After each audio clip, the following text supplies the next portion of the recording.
Hey gang, Mark Sweeney here from Austin Dental Spa in freezing cold Austin, Texas. We don't get a chance to say that very often, but you northerners sent your cold weather down here for a couple of days. We even got dusted with a little snow yesterday. Now it's back up into the 50s and it's supposed to be in the 70s by the end of the week. So welcome to Texas winters. Now it's dusting the whole Gulf Coast all the way to Florida. I hear that some friends of mine in Charleston, South Carolina sent me pictures today of snow on their front yard. So what crazy weather we're having. If you've tuned into Wisdom Wednesday before, then you know what we're all about. We usually find scientific papers that have something to do with at least overall health, if not dentistry specifically. Today is going to be no different. This one's really good. And then I'll always give a health tip at the end. If this is your first time to visit Wisdom Wednesday, welcome. It should be pretty entertaining today. You're going to think the Wisdom Wednesday has gone to the dogs, but I'll get to that a little sooner. We always have a theme for every month, and the theme for this month was Jumpstart January, and so that's why I had the jumper cables out to start. Got at least one more week of this next Wednesday, and then we're on to the February theme, which probably will have something to do with Valentine's Day, but stay tuned. You won't know for another 2 weeks. So anyway, why did I make that comment about dogs earlier? Well, we have a very interesting study, a very, very recent. Interestingly, it's an Israeli company that did this study, and it just was published in November of last year. So only 2 months ago in a fairly well-known journal called Scientific Reports.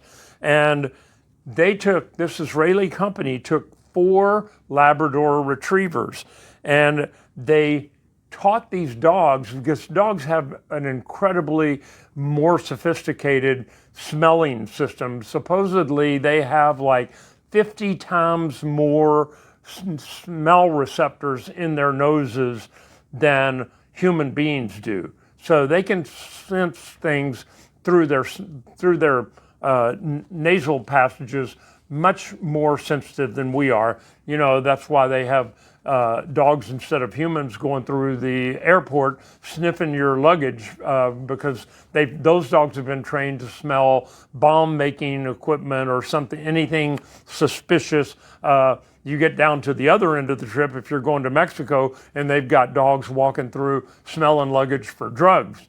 So these dogs, because of their fine sense of smell, they can be trained. And these dogs, these 4 Labrador retrievers, were trained to detect breast, lung, colorectal, and prostate cancers by smelling the person's breath, not the part of their body where the cancer was. Even by smelling their breath, these dogs were able to identify these 4 different types of cancer. Now, I didn't get a chance to ask if you code it correctly, could you get the insurance company to cover it as a lab test? But that would give you pause, I guess. But anyway, they found that the humans had a difficult time interpreting the dog's reactions to these 4 different kinds of cancer. So they used an AI model that was able to learn when the dog paused or sat down.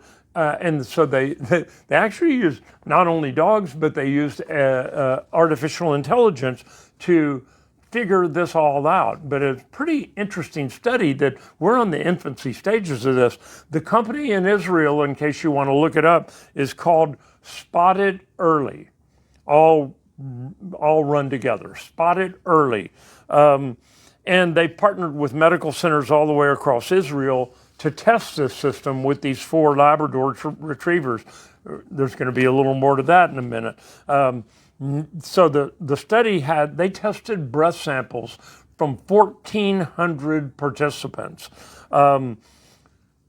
all of them they had tested previously, so they already knew of the 1,400 how many of them actually had tested positive with more conventional cancer testing systems.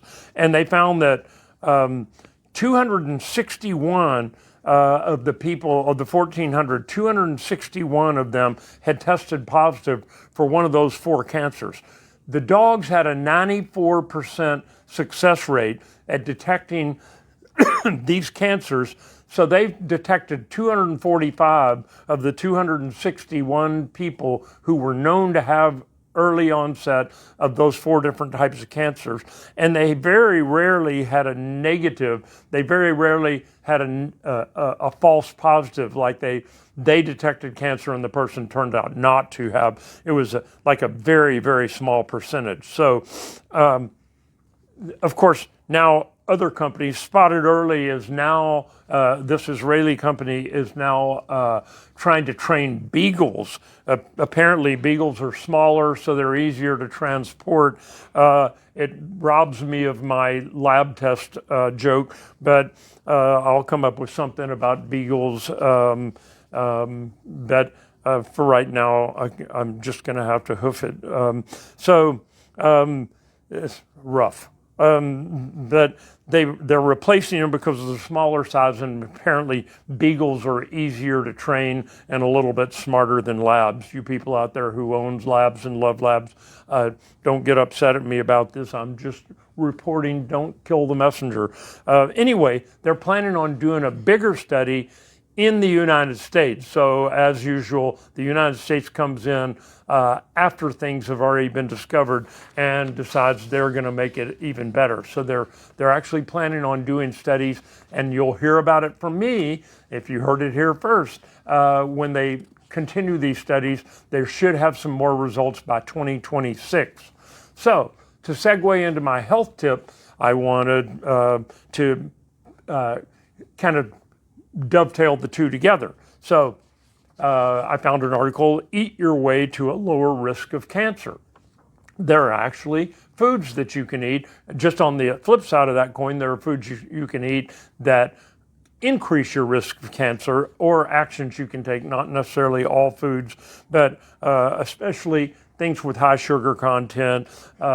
We've seen the conflicting reports that always seem to come out around the holidays about alcohol in any amount. They used to say alcohol, especially red wine, actually had a calming effect on your heart. Now, the more recent ones that always seem to come out right before the holidays are saying, no, alcohol in any amount of any kind does not have a positive effect. It increases your risk of certain cancers. So you don't know who to believe anymore. But anyway, the focus seems to be on plant-based. You hear a lot of that stuff these days about cancer-fighting foods being these phytochemicals, and phyto being PHYTO, which refers to something that comes from plants. And so these phytochemicals or phytonutrients are basically being called plant foods now. And they're finding that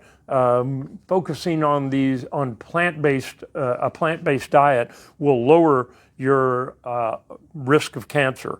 They're also saying that, what was the other thing? Oh, that also obesity is another thing that increases your risk of cancer. And they found 12 different types of cancer is more common in people who are obese. So to lose weight, they're also suggested that these plant-based foods might actually help with that because they're high in fiber and high in nutrients and low in calories and almost zero in sugar unless you choose to add it later on. So the ones to avoid, according to the study, were red meat, processed meat, and really I would include processed foods, period. The more super processed foods are leading to higher cancer risk, and the alcohol that I already went through. So there's my health tip for the week. It didn't include exercise more and get more sleep, which is usually